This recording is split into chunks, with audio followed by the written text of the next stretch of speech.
so এতিয়া আমি solve কৰিম কুৱেশ্যন নম্বৰ 2 কুৱেশ্যন নম্বৰ 2 টো মেট্ৰিকত অহা প্ৰশ্ন ওকে ইয়াত আমাক দিয়া আছে px সমান x³ + 4x² - 3x + 2 এইটো বহুপদটোক যদি আমি কি কৰো x + 1 এৰে হৰণ কৰো তেতিয়া ইয়াৰ ভাগশেষ কিমান হ'ব এইটো আমি উলাব লাগে ওকে তো ভাগশেষ উলাব সহজ আমাক দিয়া আছে x + 1 তো সমান 0 ইয়াৰ পৰা আমি x ৰ মানটো উলাই লম কিমান হ'ব -1 ওকে আৰু বহুপদটো আমি লিখি লম px ওকে তো নম্বৰ px যত আমাৰ x আছে তাৰ গুটেই কেটা কি হৈ যাব আমাৰ -1 হৈ যাব এটো তোমালোকে ক্লাস 9 ত পঢ়ি আইছিলা তো -1 ৰ কিউব প্লাস 4 ইনটু ইয়াত আছে x² মানে x² মানে x মানে আমি কিমান লৈছো -1 লৈছো না জানো আৰু এবা -1 ৰ স্কয়াৰ -3 ইনটু x মানে 3 ইনটু -1 প্লাস কি হৈ যাব 2 যত x আছিল গুটেই কেটা মই কি পাতি দিলো -1 তো কিউব থাকিলে 1 টো 3 বাৰ পুৰাণ আছে 1 এ থাকিব কিউব থাকিলে বিজুৰীয়া সংখ্যা থাকিলে পাৱাৰটো হৈ যাব -8 থাকিব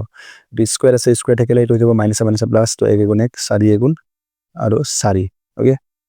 এটো -7 প্লাস 3 গুণ 3 তো প্লাস 3 আৰু কলে প্লাস 2 তো আমি যদি 4 3 যোগ কৰো 7 হ'ব 7 2 কিমান হ'ব 9 আৰু 9 ৰ পৰা 1 বিয়োগ কৰিলে -1 আছে তো আমাৰ যাব 8 তো আমাৰ 8 টো হ'ব শুদ্ধ উত্তৰ ওকে